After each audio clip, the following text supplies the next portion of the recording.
right here.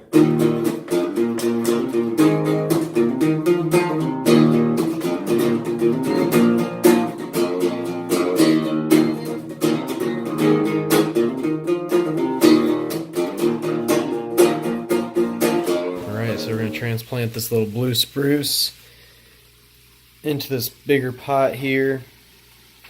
Probably what I'm going to do is just cut the bottom of this and then let the soil in the plant like slide through the bottom.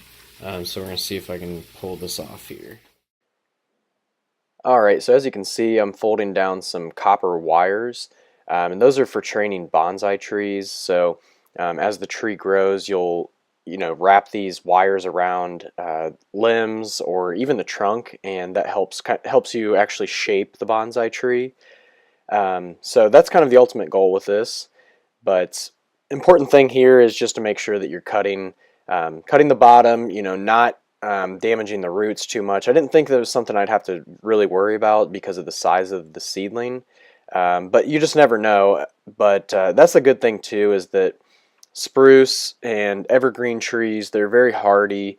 So as you can see, like this guy actually was one out of maybe 25 seeds that I planted that actually came up last year. So so he's extremely hardy. Didn't get a ton of water over the winter, but still came through. So that's the good thing. And you can see the roots on that thing are looking pretty good.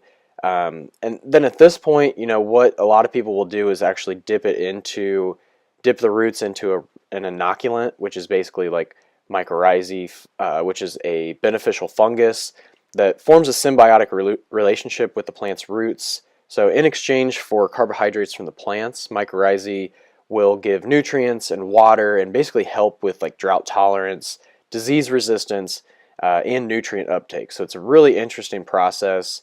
And that's basically what I'm doing here by adding that fertilizer. It is going to give it a little bit of a fertilizer charge, but the mycorrhizae is the main reason for me adding that.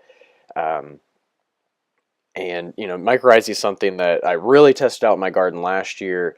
My tomatoes had much less disease. I grew everything in root pouches, which is that fabric pot that I cut off of the seedling earlier in the video. But when you're growing in those root pouches, you're not going to be able to hold as much water because they are, it's a fabric, so air and water can pass right through it. But the mycorrhizae really allowed my plants to hold on to water a lot longer.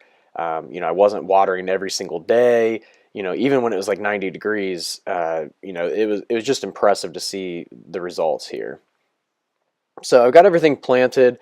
As you can see, I'm incorporating the fertilizer a little bit more just so it's getting into the subsurface of the soil, closer to the plant's roots, and able to make that connection, that mycorrhizal connection.